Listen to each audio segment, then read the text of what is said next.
Welcome to the Sleep Hours. Tonight we dive deep into the story of Hollow Knight, a game that has enchanted players everywhere and continues to leave its mark in gaming history. Released in 2017, this modern gaming masterpiece has captivated millions worldwide, with its hauntingly beautiful world, meticulously crafted design, and lore that's as deeply mysterious as it is mesmerizing. It's more than just a game. It's an unforgettable journey that pulls you in and won't let go. So, settle in. Let your mind relax as we uncover the secrets of a game that has become legendary, a world both eerie and comforting, delicate yet unforgettable.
Beneath the surface of the world, far below where sunlight ever dared to linger, there existed a kingdom carved from stone and silence. Its name was Hallownest. Once it was alive, not merely inhabited but awake. The walls hummed with purpose, the roads echoed with footsteps, and every tunnel carried the quiet confidence of a place that believed it would last forever. Now Hallownest rests in stillness, like a breath held for far too long. The silence here is not sudden. It did not arrive like a scream or a collapse. It crept in gently, settling between moments, stretching the pauses longer and longer until speech itself felt unnecessary. The bugs who once filled these halls did not vanish overnight. They remained where they were, standing, sitting, wandering. But something inside them dimmed. Thought grew heavy. Memory thinned. The kingdom did not die. It simply forgot how to live. As you move through Hallownest, you feel it immediately. The way the air presses softly against you. The way the ruins do not resist decay, as if they have accepted. Doors remain unopened, not because they are locked, but because no one remembers why they were built. This is a kingdom that has outlived its purpose, yet refuses to collapse entirely. It lingers, suspended between what it was and what it can no longer become. Long ago, Hallownest was shaped by an idea that life could be ordered, that instinct could be replaced with meaning. The bugs here were once simple creatures guided only by survival. But something changed them. Something reached down into the dark and lifted them upward, gifting them awareness, language, and identity. With that gift came structure. Roads were laid. Homes were built. Laws were formed. Hallownest became more than a nest of tunnels. It became a civilization. And yet civilizations are fragile things. They depend not on stone or strength, but on belief, on memory, on the quiet agreement that tomorrow will matter. When that agreement weakens, everything begins to unravel. Hallownest's silence is the sound of that unraveling.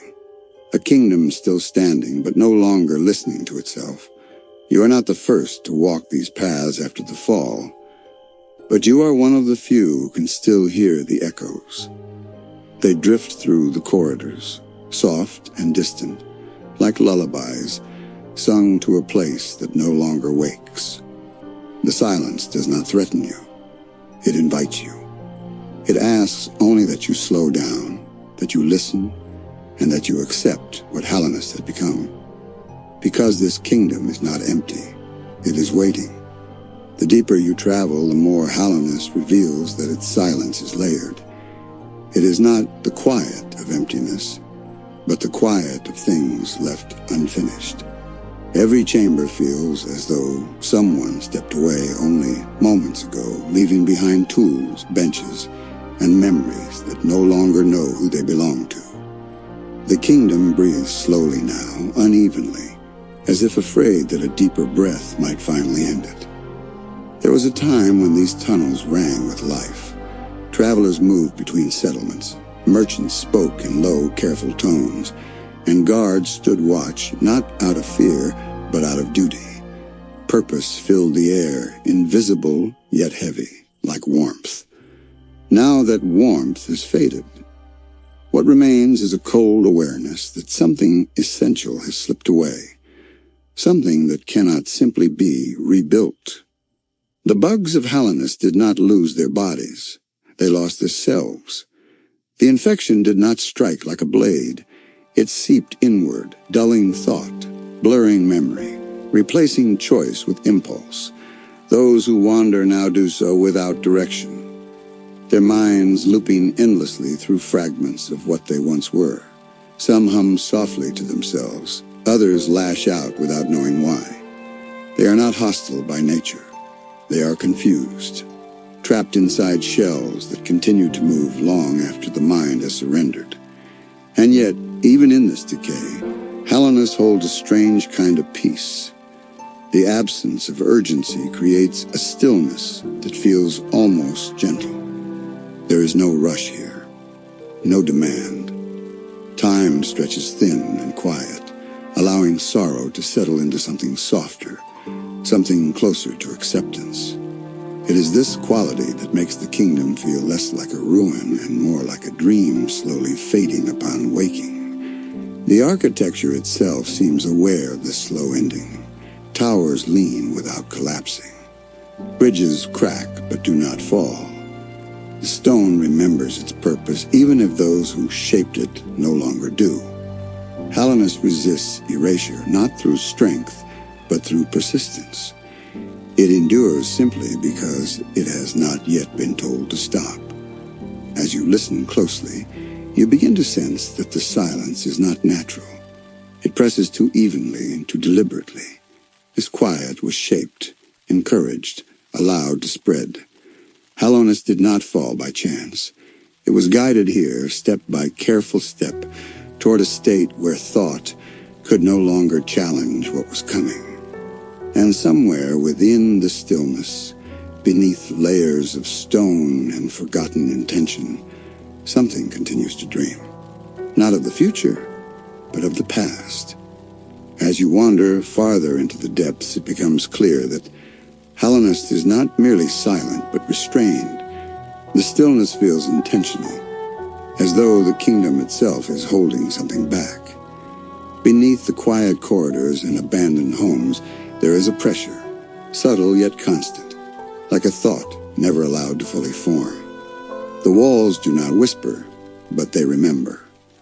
Long before decay settled in, Hallownest was shaped around a promise that order would replace chaos, that thought would rise above instinct, and that the kingdom would stand untouched by the ancient forces that slept beneath the world. This promise was woven into every path and pillar, reinforcing the belief that progress was permanent.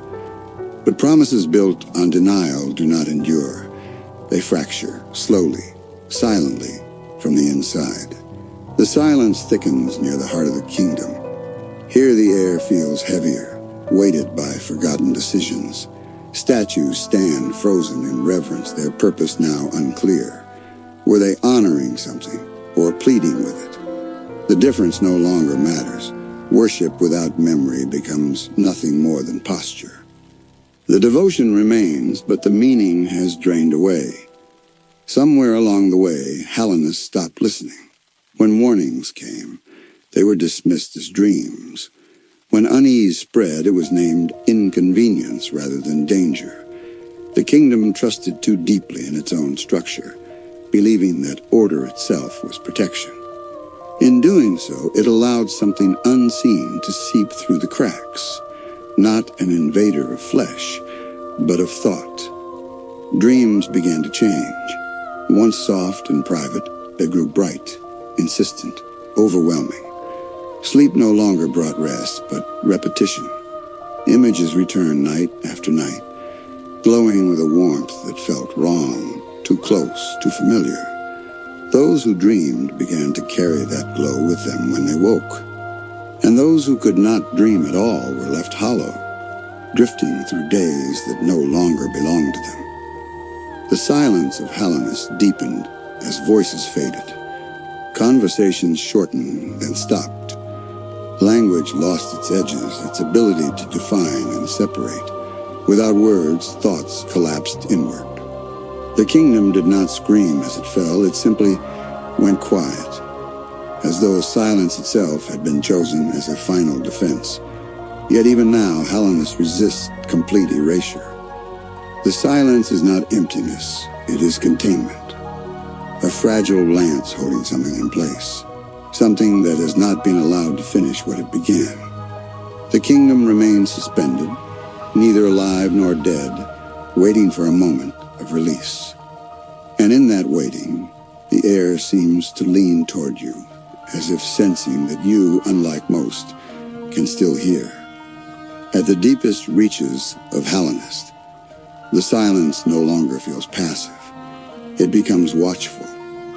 The kingdom seems aware of your presence, not in judgment, but in recognition. You are something rare here, a being still capable of movement guided by intent. In a place where thought has thinned to instinct, even the smallest decision carries weight. Hallownest was built to last, but it was never built to change. Its foundations were laid with certainty, with the belief that the order imposed on its people would remain unchallenged. That belief shaped everything, from the tallest spires to the narrowest tunnels. Yet beneath that order, beneath the polished stone and careful symmetry, older forces stirred, forces that did not care for structure or obedience, forces that waited patiently for memory to fade. The kingdom's silence is the result of restraint meeting inevitability. Rather than confront what was rising, Hallownest chose to seal it away, to quiet it, to bury it beneath layers of denial and stone. This decision slowed the end, but it did not prevent it. Silence became a barrier, and the kingdom willingly accepted the cost. Voices were lost so that something else might remain contained. This is why the ruins feel calm instead of chaotic. Panic would have shattered the balance. Resistance would have drawn attention. So Hallownest learned to be still. It learned to dim its thoughts, to soften its presence, to exist quietly enough that the danger within would not fully awaken. The kingdom became a lullaby to itself, repeating the same notes until they lost their meaning. In this stillness, time stretches and folds. Moments blur together, and the past presses gently against the present. Hallownest no longer measures its days, it simply endures them. Each corridor, each bench, each fading sign of life contributes to the same unspoken plea. Do not disturb what sleeps beneath us. And yet, disturbance is inevitable. Silence cannot last forever. It frays slowly, with each step taken by one who still remembers how to move forward. The kingdom does not resist you because it cannot. It has already given everything it had to hold itself together. Hallownest, the Silent Kingdom, is not asking to be saved. It is asking to be understood. And as you stand within its quiet halls, one truth becomes clear. This silence was not the beginning of the story. It was the preparation.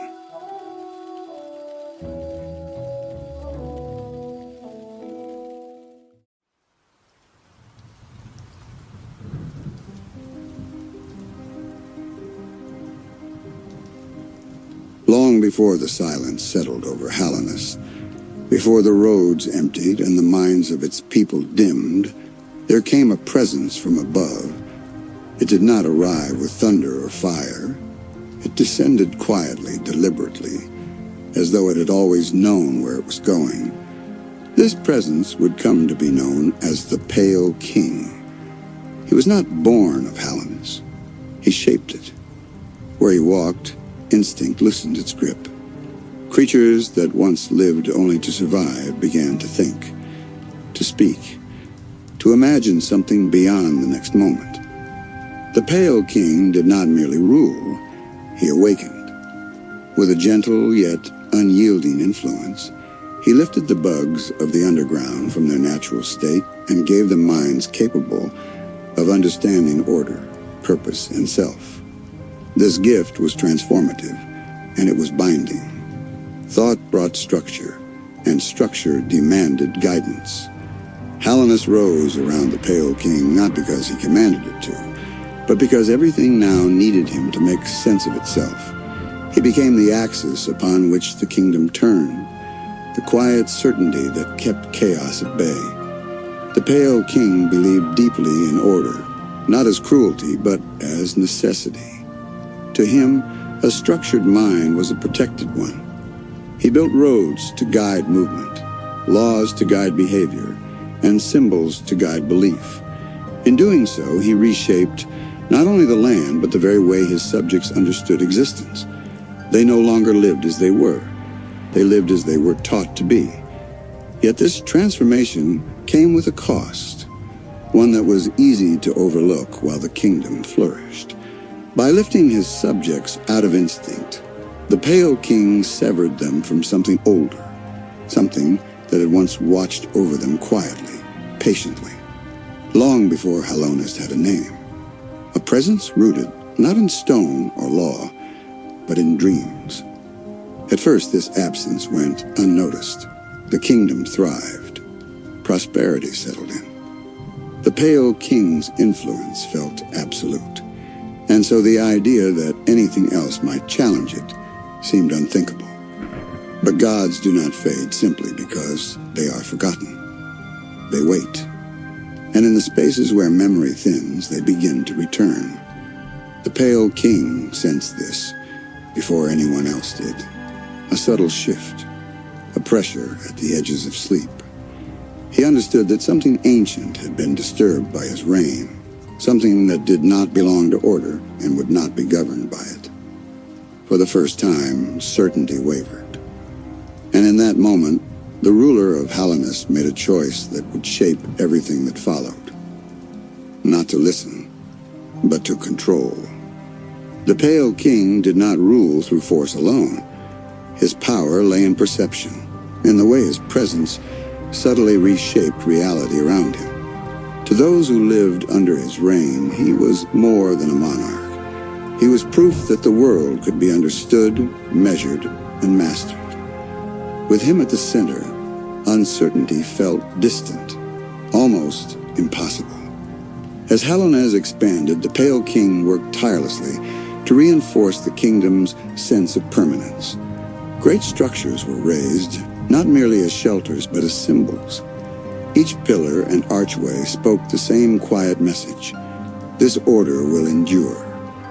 The citizens believed it, because belief had become as natural to them as breath. Their thoughts moved along paths the king had laid, rarely straying beyond what felt safe and defined. Yet beneath this calm surface, the Pale King's vigilance sharpened. Dreams troubled him. Not vivid nightmares, but recurring impressions of light pressing against darkness, of warmth seeking recognition. These were not visions of the future, but reminders of the past. He recognized them for what they were, and in that recognition, fear took root. The Pale King understood the danger of memory. Faith, once given, is difficult to reclaim. He had drawn the attention and devotion of the kingdom to himself, but in doing so, he had displaced something ancient. The Radiance, though unseen, lingered in the collective unconscious of Hallownest, embedded in the dreams of moths and wanderers alike. As long as even fragments of that memory remained, her influence could return. Rather than confront this presence directly, the Pale King chose suppression. Shrines were abandoned. Old symbols faded from use. Knowledge of what came before was quietly allowed to dissolve. The kingdom did not forget by accident. It was guided into forgetting, encouraged to look forward, never back. For a time this worked. The Radiance receded further into dream, and Hallownest continued to thrive. The Pale King interpreted this as confirmation of his belief that order, carefully maintained, could triumph over even the oldest gods. But in sealing away memory, he also sealed away balance. What was suppressed did not disappear. It concentrated. The Pale King began to see Hallownest less as a community and more as a system. Each part had a function. Each life contributed to stability. The idea that something within the system might suffer became secondary to the belief that the system itself must be preserved. Compassion narrowed. Pragmatism widened. This shift was subtle, nearly invisible. To his subjects, the Pale King remained a benevolent ruler, but the distance between him and those he governed grew, measured not in space, but in understanding. He was no longer simply protecting his kingdom. He was preparing to defend it at any cost. As the Pale King's unease deepened, his gaze turned downward toward the ancient depths beneath Hallownest. Beneath the ordered streets and carefully constructed halls lay something older than law, older than memory itself. The void was not light, not darkness, but absence, a force that did not dream, did not desire, and did not remember. To the Pale King, it appeared as the perfect counterbalance to the Radiance. Where the Radiance lingered through dreams and devotion, the void offered emptiness. Where she demanded remembrance, the void promised erasure. The Pale King believed that between these two forces lay an answer. If a being could be shaped from the void, stripped of thought and will, it might contain what could not be destroyed. Control would be restored, order preserved. This was the moment the Pale King ceased to be only a ruler. He became an architect of fate. The idea did not come with cruelty in mind. It came wrapped in necessity. Hallownest was everything he had built, everything his subjects had become. To lose it would be to admit that order itself was fragile, unacceptable. So the Pale King rationalized. Sacrifice, when measured against survival, could be justified. The void, after all, was empty. What harm could there be in shaping emptiness? The king withdrew further from his people.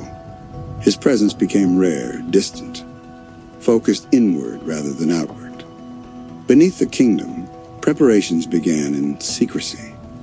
Paths were carved into forbidden depths. Experiments were conducted away from watchful eyes.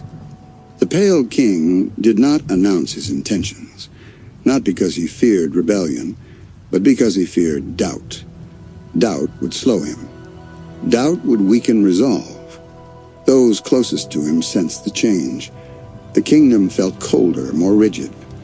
Order was no longer a means to peace. It became an end in itself. The Pale King's vision narrowed until only one outcome mattered: containment.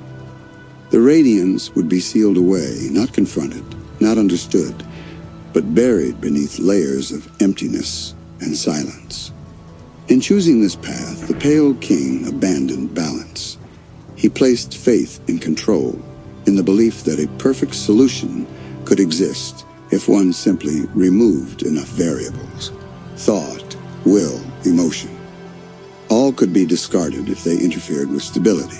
Yet the void was not as empty as he believed. It waited. It observed. And it would remember what was done in its depths, even if Hallownest itself never spoke of it again. The Pale King stood at the edge of this decision, convinced of his righteousness, unaware that by reaching for absolute order, he was laying the foundation for absolute loss. The kingdom still stood, but the cost had already begun to accrue. The Pale King's vision of Hallownest was precise and unyielding. To him, every life, every thought, every moment of choice had a role in the larger design. His subjects were not mere insects. They were threads in a tapestry that he alone could see in full. And yet, even as he wove their lives into this intricate pattern, he could not shake the quiet pressure of something ancient pressing at the edges of his control. He moved silently through the halls he had built, observing his people without intrusion, guiding from above rather than beside them. Each decision he made carried the weight of inevitability, yet he wore the weight lightly, as though it were merely an invisible cloak. Hallownest flourished under his careful hand, its streets orderly, its citizens disciplined, its society balanced. The kingdom seemed eternal, a monument to reason itself. And yet the Pale King felt unease growing like a shadow in the corners of his mind. The Radiance, though long forgotten by most, still lingered in dreams. Her presence was subtle at first, a glimmer in the corner of a moth's vision, a fleeting warmth behind closed eyelids, but it was persistent. She did not scream or rage, she reminded. She whispered memories of devotion, of adoration, of a time when the world recognized her light. The Pale King knew that ignoring her would not make her disappear. Suppression required a solution, not silence alone. And so he looked to the void, to the endless black beneath Hallownest, and conceived a plan that was both brilliant and terrible. If a being could be shaped from emptiness itself, stripped of thought, feeling, and identity, perhaps it could serve as a vessel to contain what memory and devotion could not. He imagined it with absolute clarity, a perfect container, a prison without rebellion, a solution to a problem that had no other answer. It was a plan that demanded sacrifice, yet the Pale King did not hesitate. Thousands of children would be created, vessels born of the void, their very essence designed to hold nothing, to become everything when needed.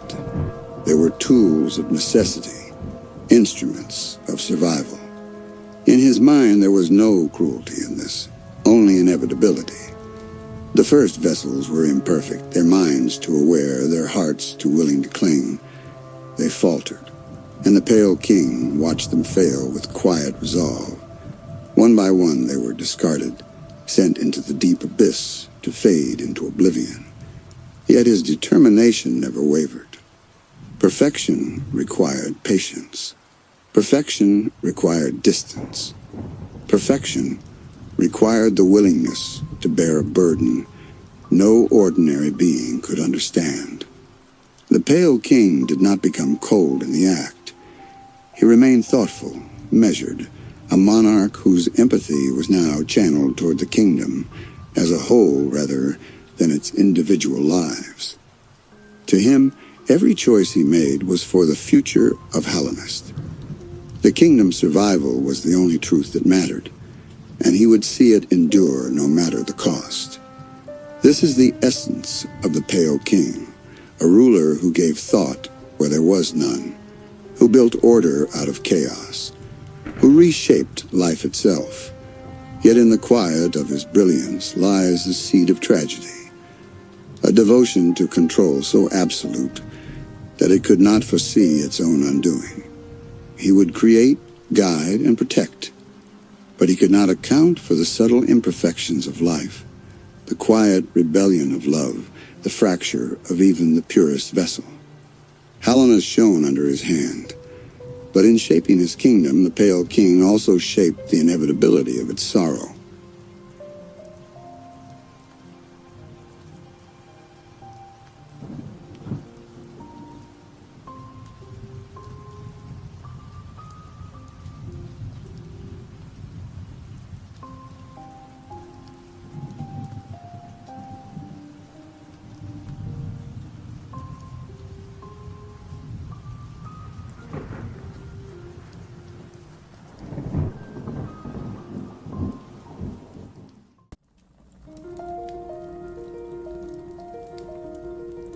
Even the greatest visions carry their shadows.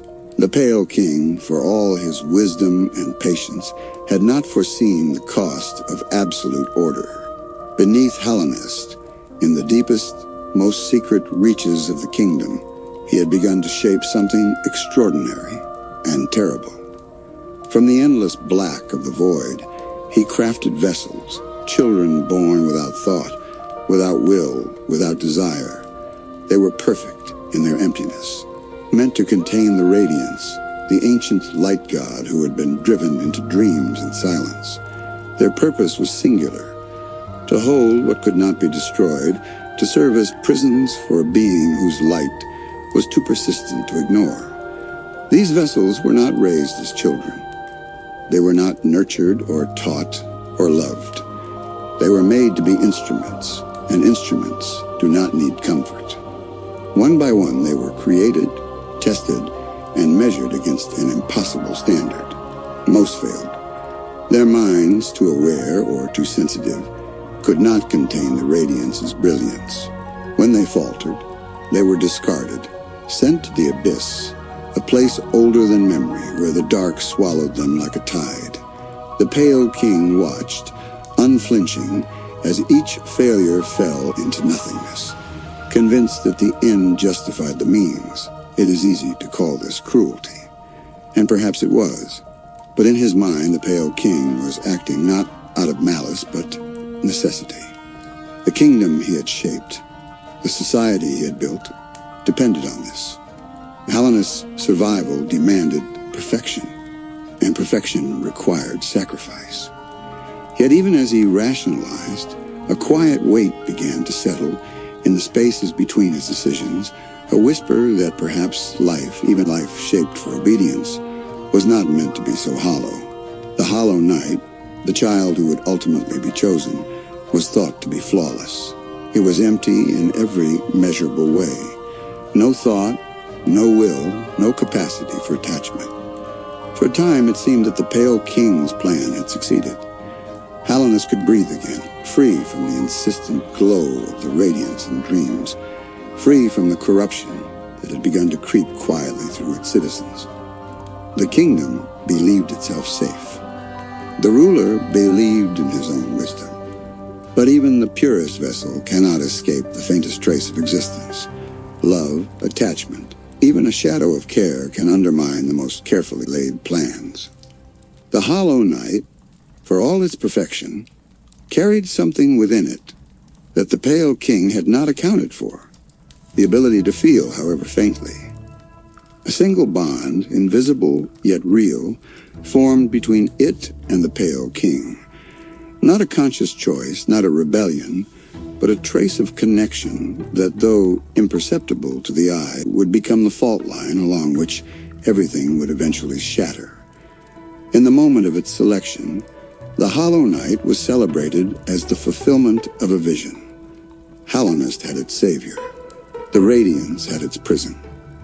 And the Pale King believed that the cycle of order was complete. Yet perfection, like silence, is fragile. The seeds of imperfection lie in even the most meticulously crafted plan, and the greatest sin is to believe that any force of life can be fully controlled. Beneath the kingdom, the discarded vessels rested in the shadows, forgotten but not destroyed. Their emptiness echoed through the stone like distant whispers, reminders that even in a kingdom devoted to order, some things are never truly contained. The abyss, deep and eternal, held their silent voices, and the Pale King's vision, for all its brilliance, began to feel the weight of its own consequences. And in the heart of Hallownest, where light and shadow met, the first tremors of inevitability began to stir. What had been designed as protection, as salvation, would soon reveal itself as the catalyst for tragedy.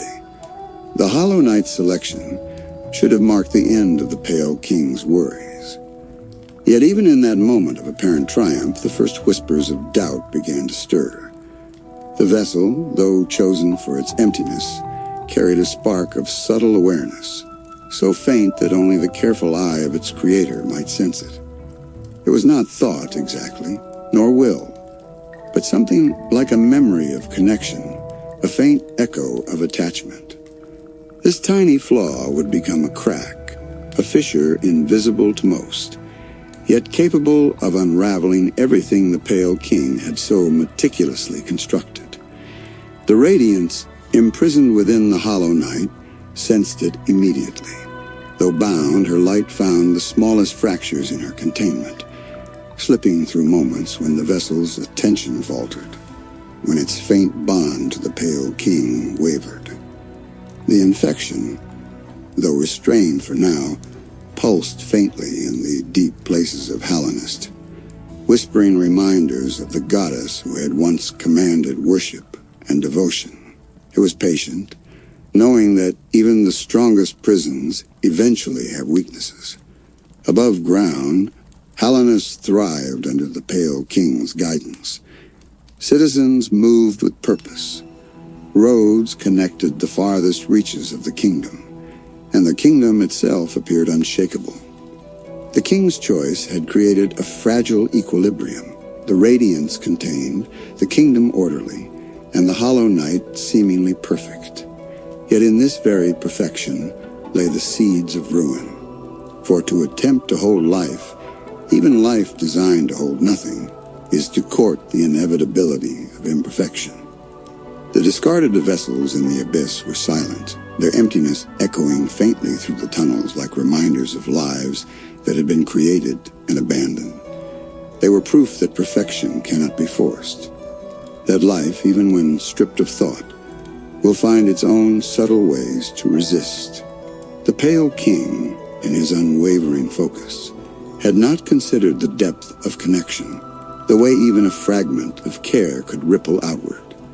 In trying to erase what was dangerous, he had overlooked what is impossible to erase, the quiet persistence of existence itself.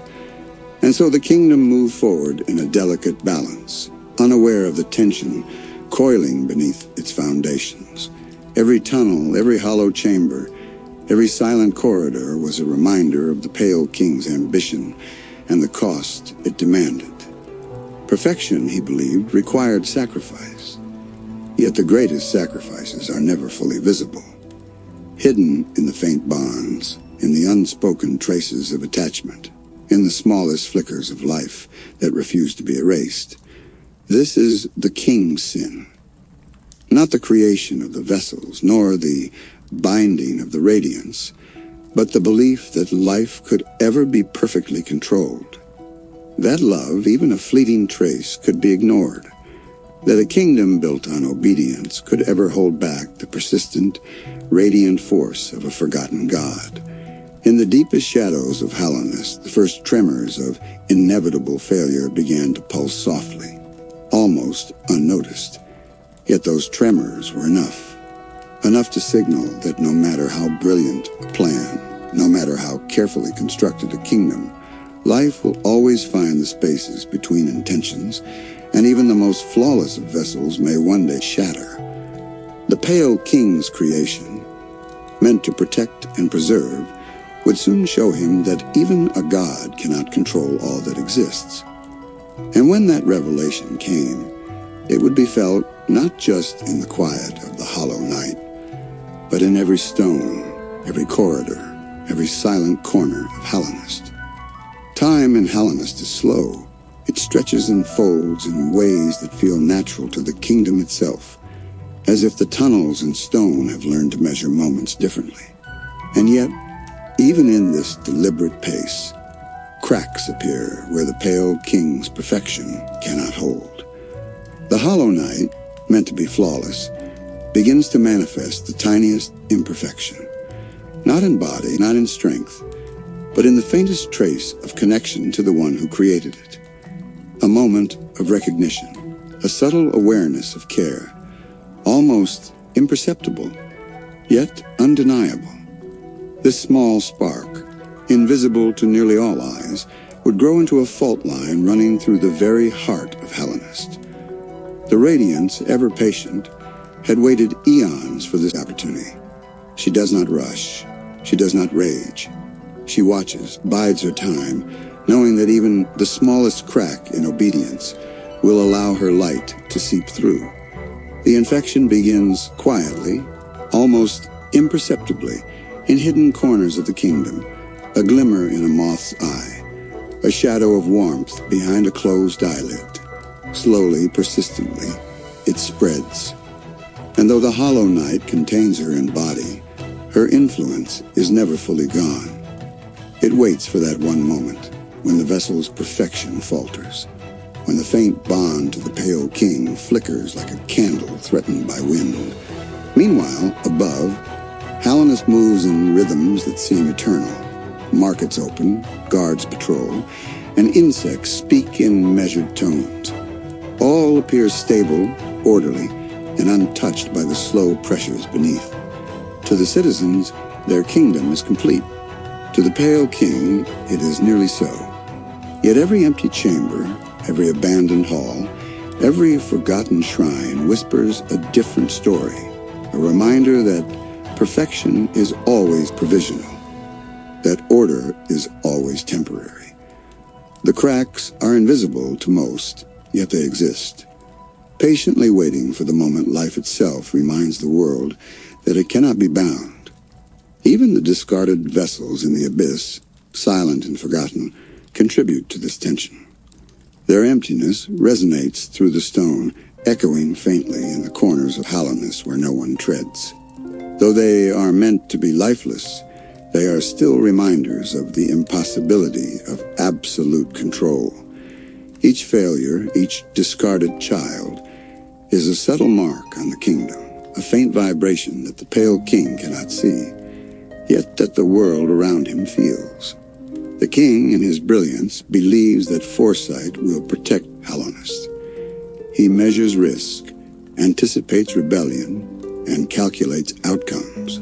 But foresight cannot anticipate the quiet persistence of life, the unmeasured ways in which existence refuses to be contained. Even the hollow knight, conceived as emptiness, cannot escape the faint imprint of what it means to be connected, to belong. That imperfection, however small, is enough to begin unraveling the careful balance the pale king has established. And so Hallownest continues on, serene and radiant in appearance, yet poised on the edge of inevitable failure. The king's sin is not immediately visible, not loud or dramatic. It is slow, subtle, and patient. It is the assumption that life, in any form, can ever truly be perfect or obedient. It is the belief that a kingdom, no matter how carefully constructed, can hold back the inevitable persistence of a god, or the imperceptible spark of connection that defines existence itself. The first tremors of consequence ripple quietly, but they are relentless. And when the time comes, the cracks that began here, small, faint, almost imperceptible, will become the fault lines along which the kingdom fractures, and along which the Radiance will finally begin to reclaim what was always hers. The hollow knight, chosen for its emptiness, carried within it the greatest paradox of Hallownest. It was both vessel and vulnerability, prison and promise. For a time, the kingdom seemed safe. The Radiance's light was contained, its influence reduced to whispers behind closed eyes. Hallownest breathed again, yet even in that fragile peace, The consequences of the Pale King's decisions began to seep through the stone and tunnels of the world he had built. The sin was not immediate. It unfolded slowly, quietly, almost imperceptibly at first. In the dark chambers of the Hollow Knight's mind, faint traces of memory and attachment grew. A glance toward the one who created it, a moment of hesitation, a subtle awareness of presence. These were the sparks that no design could erase. The Pale King, brilliant as he was, had believed in absolute control and the possibility of perfect emptiness. But perfection is fragile, and even the most carefully crafted vessel cannot remain untouched by the world around it. The infection, dormant but patient, sensed the slightest imperfection and began to seep through. It did not roar or strike violently. It creeped soft and insidious through the corridors of Hallownest, through the minds of those it touched. Creatures of the kingdom, once obedient, began to falter in small, almost unnoticed ways. A traitor pauses in thought. A guard hesitates in action. A moth turns its gaze toward a memory it does not understand. The Radiance's light, though confined, had found the cracks it had slipped through, and the hollow perfection of the chosen vessel could not hold her entirely. The Pale King watched from above, believing that order alone could contain the danger he had sought to control. Yet the signs were subtle, requiring a perception sharper than any ordinary mind could maintain. Hallownest itself seemed to breathe differently in these moments, corridors stretching longer than before, shadows deepening slightly, as if the kingdom were aware that its stability was no longer guaranteed. The king's creation, meant to be flawless, revealed the limits of absolute design. It was both marvel and warning, a living reminder that no matter how meticulously one plans, life will always find a way to resist containment. And the cost was profound. Each discarded vessel in the abyss, each failure sent to fade into the void, each unaccounted moment of attachment in the Hollow Night, combined to shape a kingdom that was balanced only on the thinnest of threads. Hallownest, though orderly and seemingly safe, had become a house of whispers. Beneath its calm surface lay tremors, the slow, insistent weight of inevitability. The Pale King's brilliance had ensured temporary stability, but it could not prevent the consequences of his sin from slowly unfurling. In this delicate and fragile state, the kingdom stands at the precipice. The Hollow Knight's cracks are quiet, subtle, yet unyielding. The Radiance waits. The discarded vessels remain. And Hallownest, a kingdom built on order and reason, exists in the suspended tension between perfection and imperfection, between control and inevitability.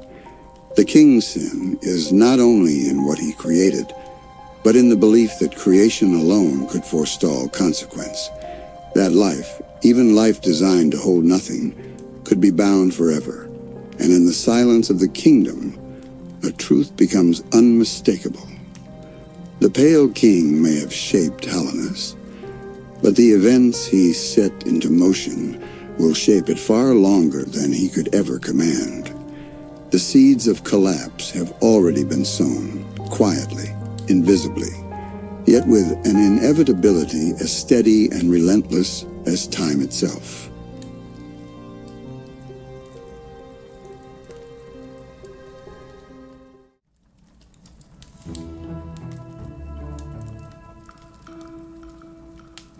The Hollow Knight, chosen above all others, was meant to be perfect, empty, flawless, a vessel without thought or will, a mind unburdened by attachment. It was the culmination of the Pale King's plan, the pinnacle of his careful design, the answer to a problem that had haunted Hallownest for centuries. And for a time, it seemed as though the world might finally breathe freely. The Radiance, trapped within, pulsed faintly but could not escape. Hallownest stood in quiet relief, its streets orderly, its citizens moving through lives restored to measured rhythm. Yet even in this calm, the smallest imperfection, invisible to all but the most attentive observer, began to emerge. The hollow night was not entirely empty. It carried a trace of connection, a faint awareness of the one who had created it, a shadow of attachment so subtle that it almost seemed to vanish when observed. Yet this shadow was enough for the Radiance to sense it, enough for the cracks in her containment to form, and enough for the kingdom itself to tremble imperceptibly under the weight of what was about to come. Perfection had a fault line, and it lay within the vessel itself. Time in Hallownest stretched as the hollow night moved through its quiet corridors. Every step was deliberate, yet the faint pulse of attachment grew with each passing moment. The Radiance's light, contained but persistent, found its way into the dreams of the hollow night, seeping into the subconscious with gentle insistence. The infection was subtle, almost imperceptible at first. A whisper behind the mind's defenses, a glimmer in the corners of perception, a warmth where there should have been none. And in this gentle persistence lay the beginning of the end. Above, the kingdom remained serene. Citizens went about their lives as if nothing had shifted, as if the world's balance were absolute.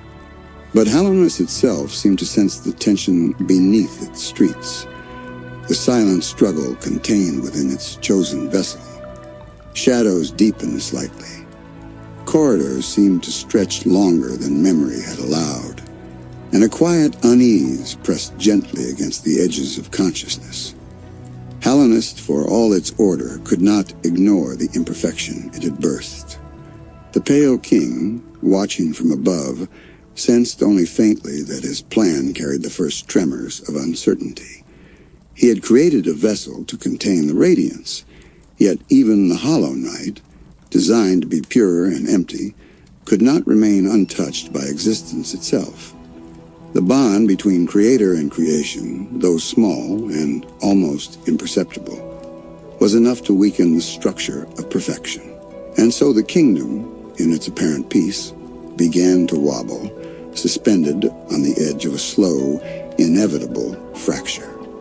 In the deepest shadows, in the stillest corners, the echoes of discarded vessels resonated faintly. Their emptiness, once absolute, reminded the world that perfection is never final, that creation can never be absolute. The hollow night, walking the corridors of Hallownest, carried not just the radiance, but the weight of what it meant to be alive, however subtly. It was a prison and a promise, flawless and fragile, and the cracks were beginning to show. Hallownest waited. The Radiance waited. And the hollow night, silent and still, carried within it the quiet tremor that would change everything. The kingdom, so long built on order and control, had unknowingly sown the seeds of its own unraveling, one imperceptible flicker of life at a time. The cracks in the hollow night were not loud. They did not announce themselves with alarms or clashing steel. They were subtle, nearly imperceptible, like a whisper lost in a vast cathedral. A hesitation in the step, a glimmer in the eye, a faint echo of something that should not exist within a vessel born to be empty. It was enough for the Radiance to sense it, enough for the infection to seep back into Hallownest, and enough for the kingdom itself to feel the first tremors of change. The Radiance's light, once fully contained, began to pulse faintly through the hollow night's being. She did not roar, she did not strike, she merely reminded. A warmth behind closed eyes, a whisper of devotion remembered by moths who had long forgotten the old faith, a subtle tug on the very fabric of thought. The vessel, for all its perfection, was not immune. Even emptiness can hold something, however slight, and even the smallest spark of connection can fracture a planned thought flawless. Above ground, Hallownest appeared unchanged. Markets operated as before. Guards walked their circuits. Citizens spoke in measured, calm tones. Yet the kingdom itself carried a tension beneath its orderly surface. Shadows stretched slightly longer in the corridors. Silence grew heavier in abandoned halls. The stones of Hallownest seemed to hold their breath, as if aware that the balance had shifted, and that even the hollow night, perfect though it might seem, could not hold back what had been waiting for centuries. The discarded vessels in the abyss, lost and forgotten, remained silent witnesses to the unfolding imperfection. They were echoes of what had been attempted and failed. Their emptiness resonated faintly in the stone, a subtle vibration that whispered to those who still walked the kingdom. Nothing is truly perfect. Nothing can be fully contained. And in that echo, the Radiance found her way, threading through the smallest cracks to touch the kingdom once more. The Hollow Knight's bond to the Pale King, though faint, was enough to allow a moment of instability. It was a moment too small for most to notice, yet it carried the weight of inevitability. Life, even the carefully crafted life of a vessel, is not something that can be fully removed. Connection, memory, even the faintest trace of awareness can resist design. The Radiance exploited these traces, not violently, but persistently. Slowly, inexorably, the infection returned, threading through the silent corridors, slipping through dream and shadow, shaping the kingdom's decay one imperceptible step at a time. Hallownest, so long built on reason, order, and control, could not resist the quiet persistence of life and light. The Pale King's careful plan, brilliant as it had seemed, was unraveling in the subtle ways that only time and existence can produce. The Hollow Knight, once flawless, was now the axis of inevitable change. And though the kingdom appeared serene beneath its calm surface, the first true tremors of collapse began to spread, slow and steady like water carving stone over centuries. The cracked vessel had fulfilled its purpose in name only. In reality, it had begun to reveal the limitations of perfection, the impossibility of absolute control, and the quiet inevitability that Hallownest itself had always been only a moment, a fragile pause between the brilliance of order and the persistence of life. And somewhere deep in the kingdom, the Radiance waited, patient and radiant, ready to reclaim what had never truly been lost. The Hollow Knight moved through Hallownest like a ghost of both promise and warning. Its steps were silent, deliberate, almost ceremonial. Yet with each passing moment, the subtle imperfection within it grew, not outwardly, not in strength or form, but in presence. The faint awareness it carried, the trace of connection to the Pale King and to life itself, pulsed quietly beneath its mask. This was not defiance, it was not rebellion, it was existence, delicate, persistent, undeniable. And in its persistence lay the first signs of a change that the kingdom had never been prepared to face. Beneath the streets and stone, the infection stirred. It was slow at first, barely noticeable to the casual observer, but relentless.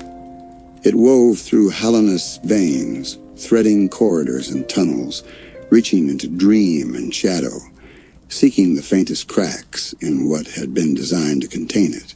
The Radiance, though imprisoned, had always been patient. Time was her ally.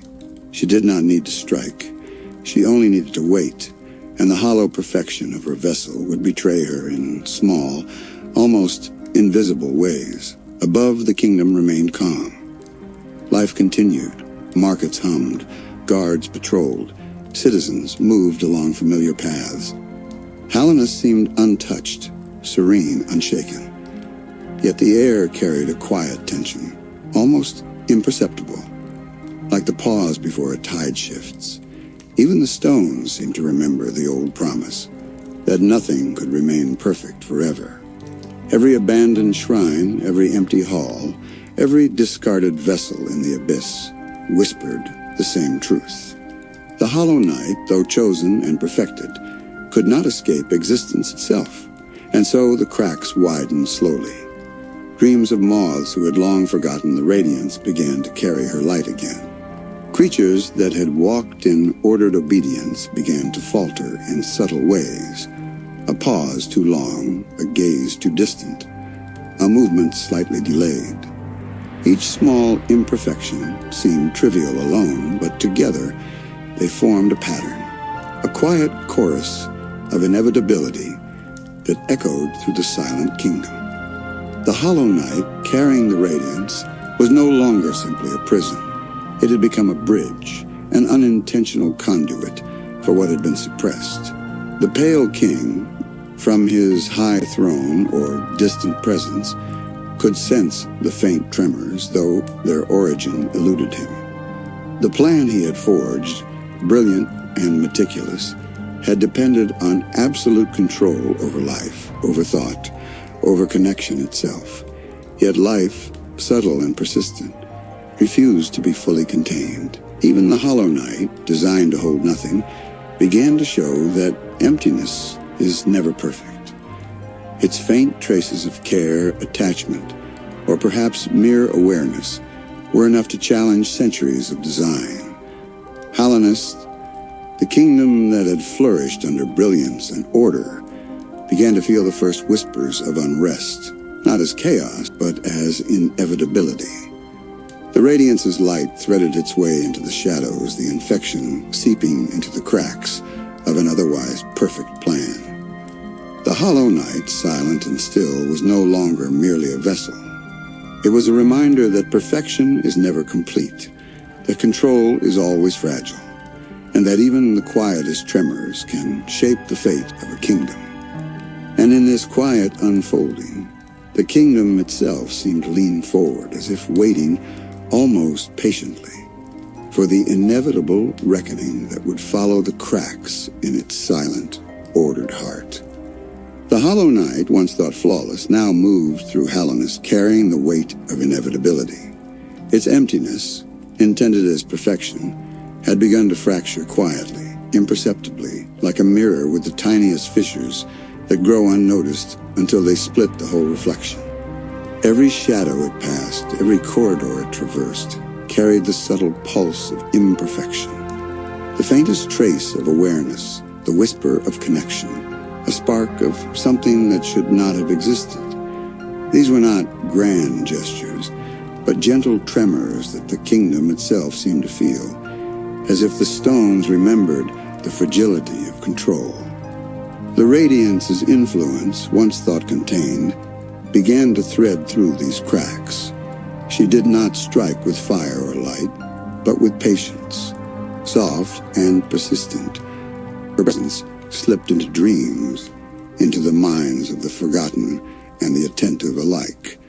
A moth paused, its wings catching light that should not exist. A trader felt unease where none had been before. The silent corridors themselves seemed to lean inward, bending toward the gentle pull of a force that refused to be erased. Every small imperfection amplified the quiet chaos growing beneath the surface. The Hollow Knight's bond to the Pale King, though faint, became the keystone of instability. The connection was not deliberate or conscious, yet it mattered. Even the smallest trace of recognition, the faintest flicker of attachment, was enough to allow the Radiance's light to seep through. The vessel's intended emptiness was compromised, not by rebellion, but by existence itself. And in this subtle failure lay the beginning of Hallownest's undoing. Above, Hallownest seemed serene. Citizens walked in measured rhythms. The streets hummed with the soft order of routine. Guards maintained their patrols, merchants went about their business, and the kingdom appeared as it always had, calm, safe, complete. Yet beneath that calm, beneath the surface of order, the first tremors of inevitable decay rippled through tunnels and chambers alike. The kingdom's silence, once a sign of control, now carried tension, as if Hallownest itself were holding its breath against forces that had always been too patient to be fully noticed.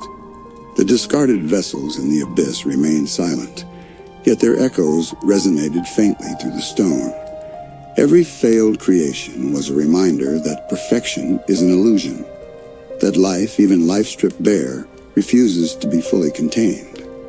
And in that quiet, persistent resistance, the Radiance found her foothold, threading her light through the cracks of the hollow night and into the kingdom at large.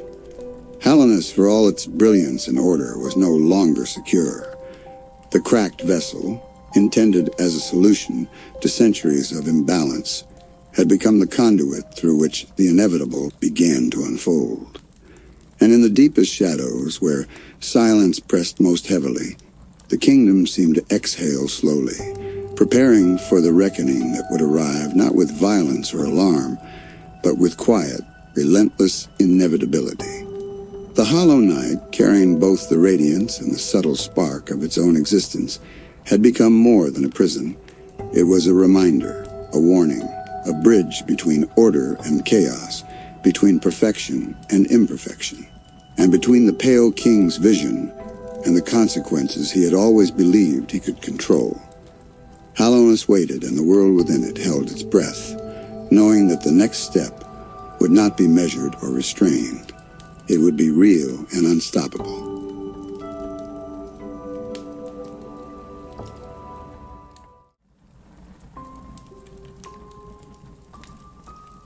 The hollow night moved silently through Hallownest, a shadow within the kingdom it was meant to protect. Its steps were measured, almost ceremonial, as if every motion echoed the weight of its purpose. For centuries, it had carried the Radiance, the once-forgotten goddess whose light had shaped the dreams of Hallownest long before the Pale King's reign. And for centuries, it had been perfect, empty, flawless in every measurable way. Yet cracks had formed, subtle, imperceptible, almost invisible, but enough to make the impossible inevitable. Within the vessel, the faintest spark of life persisted, a trace of connection to its creator, to the Pale King, to Hallownest itself. It was not thought, not rebellion, not will, but something quieter, something patient.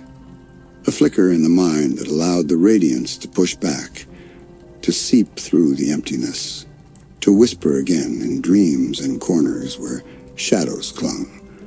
The infection, once dormant, now pulsed with renewed intent, threading through the tunnels, slinking into forgotten chambers, touching the minds of those who still remembered devotion long after they believed it lost. Above ground, Hallownest seemed unchanged. Streets hummed with routine.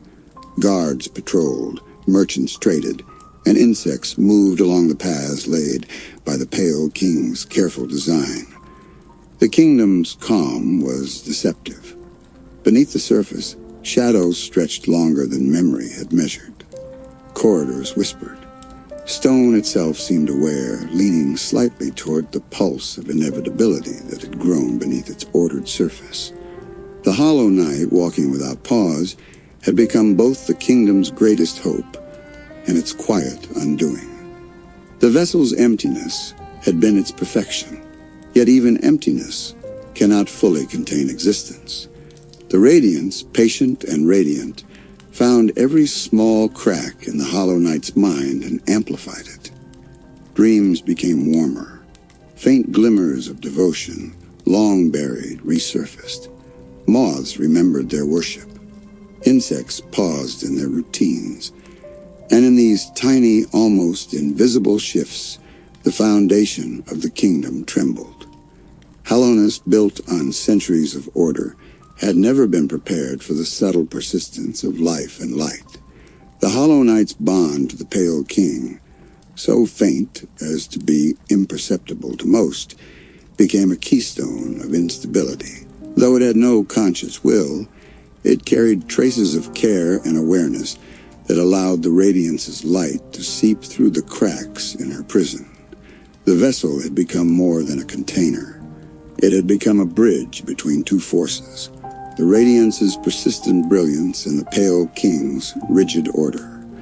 Hallownest itself seemed to lean forward in anticipation, as if the kingdom too understood that the final reckoning was approaching, silent yet unstoppable.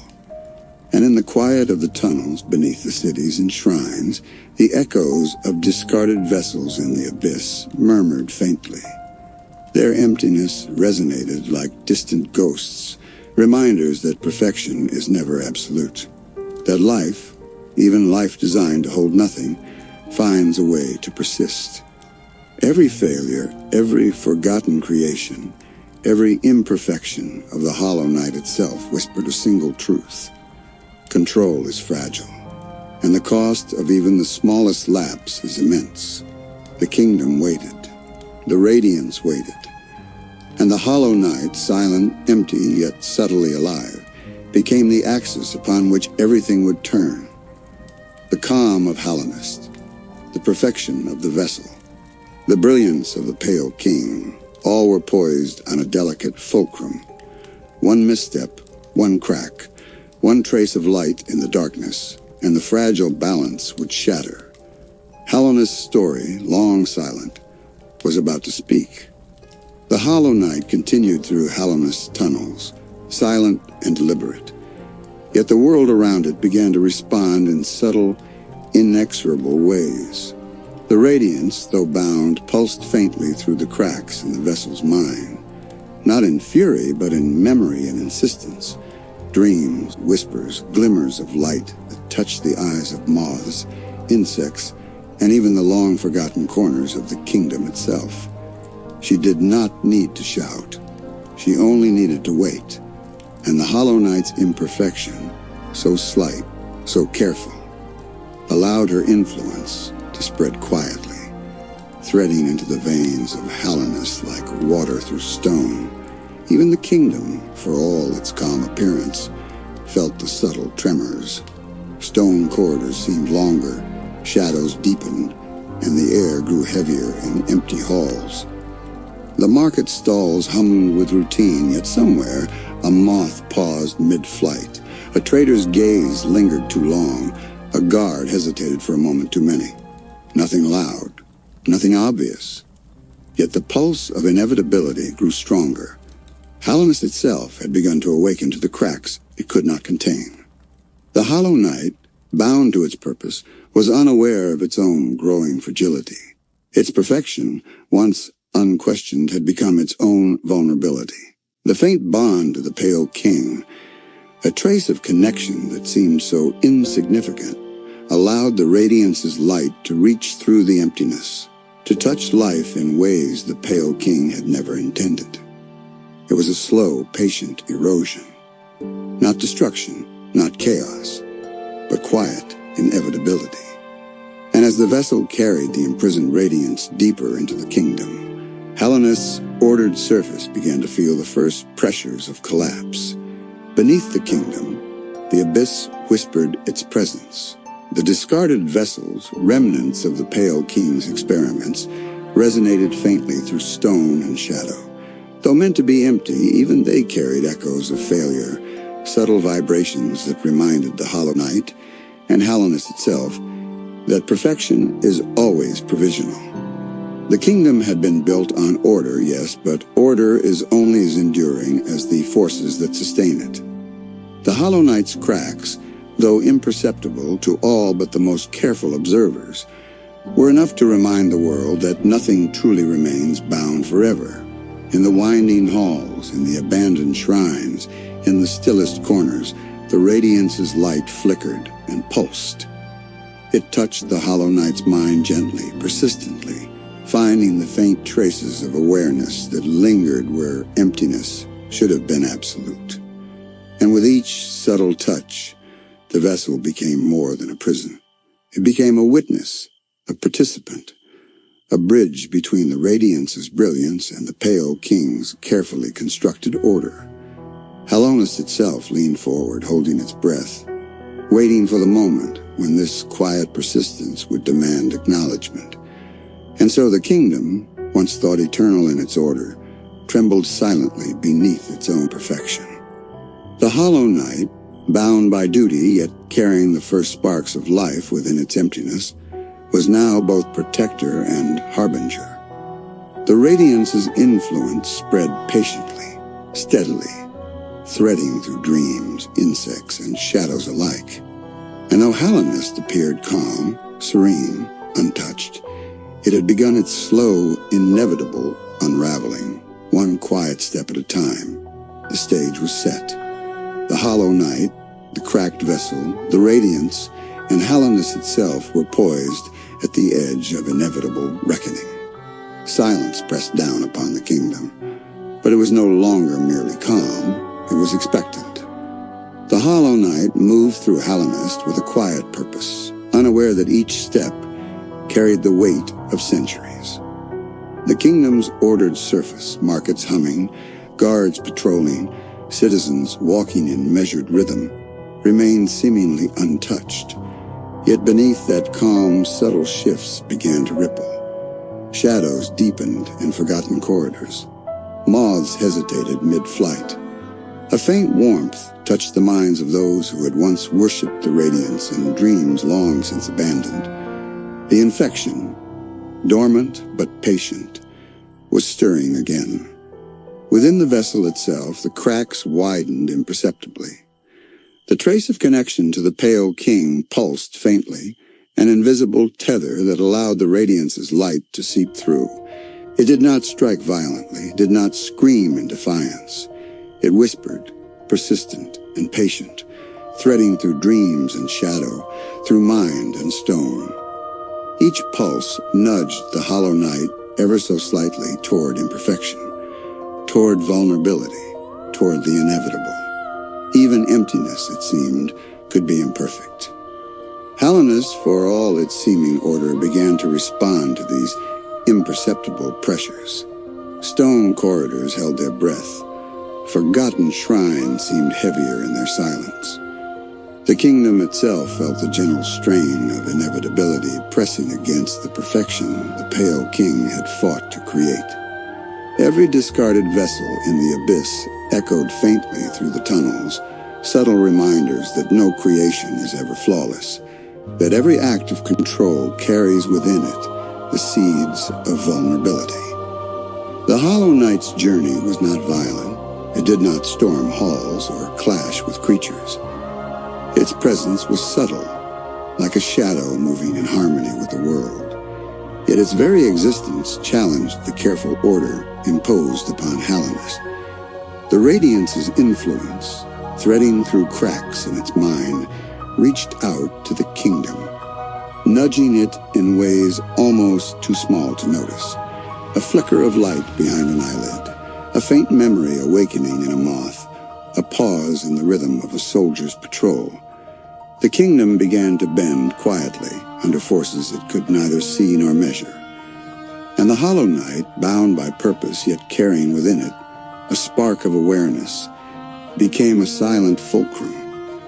Its emptiness, its imperfection, and the faint bond to the Pale King created a tension that Hallownest could feel even if its citizens could not. The Radiance's light pulsed patiently, slowly reclaiming the corners of the kingdom, threading its way into the cracks, using the Hollow Knight as both conduit and witness. Hallownest, poised on the edge of collapse, trembled quietly beneath the weight of inevitability. The kingdom's calm was no longer a sign of security. It was a fragile pause, a suspended breath, waiting for the next imperceptible pulse of life, connection, and light that would ignite the events set in motion centuries before. The Hollow Knight, silent, perfect, yet quietly cracked, was both the keeper and the catalyst of what was to come.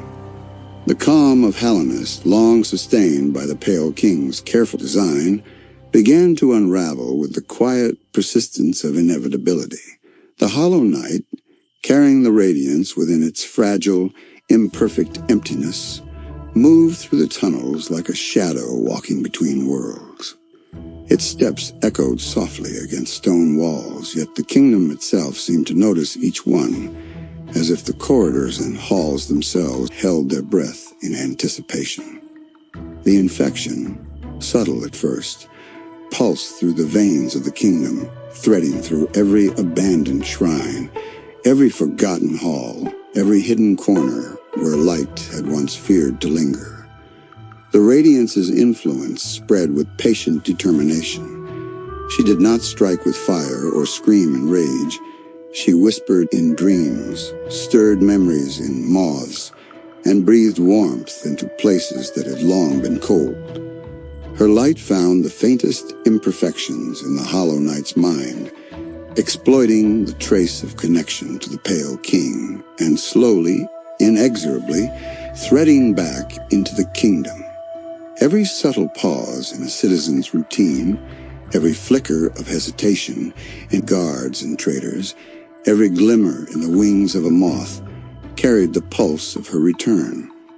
Hallownest, once calm, was bending under a force it could not see. The Hollow Knight, silent and deliberate, became both prison and conduit. Its emptiness, designed to contain a goddess, could not resist the imperceptible weight of connection and existence. It was both protector and harbinger, carrying within it the seeds of Hallownest's downfall, while remaining unaware of its own role. Each step, each heartbeat, threaded the Radiance's light deeper into the kingdom, unraveling centuries of order with the quiet insistence of inevitability. Above ground, the kingdom's calm remained deceptive. Citizens moved as if nothing had changed. The streets hummed with the gentle rhythm of life. Markets opened, guards patrolled, and Hallownest appeared serene. Yet beneath this surface, the slow pulse of corruption grew. Shadows deepened in hidden halls, the air thickened with unspoken tension, and the very stones of the kingdom seemed to shiver under the weight of inevitability.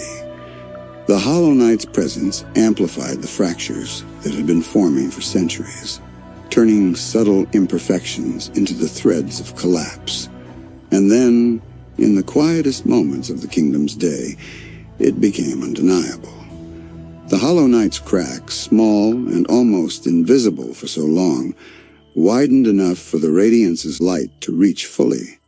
Dreams carried her whispers.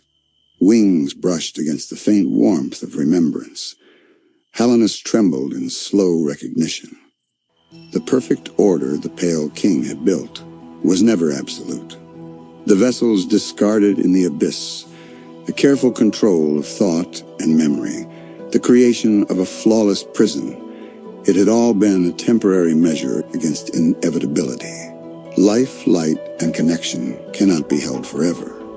The Hollow Knight, silent, empty, yet subtly alive, became the center of this quiet reckoning. The Radiance pulsed within, the infection threading into the kingdom, and Hallownest's calm, serene surface was now a fragile mask over a slowly unraveling heart.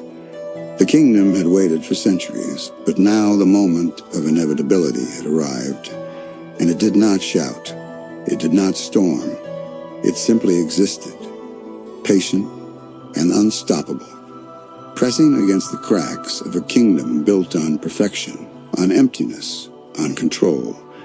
Hallownest, silent yet aware, trembled in its first breaths of collapse. The Hollow Knight, a vessel designed to contain, now carried the weight of everything that could not be contained: memory, devotion, light, and the inevitability of life itself. And in that quiet, relentless unfolding, the kingdom's story reached its climax, not with chaos or violence, but with the patient, inescapable truth of existence reclaiming what had long been suppressed.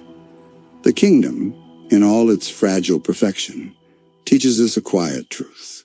Even the smallest spark of connection, the faintest flicker of life, can shape the fate of worlds.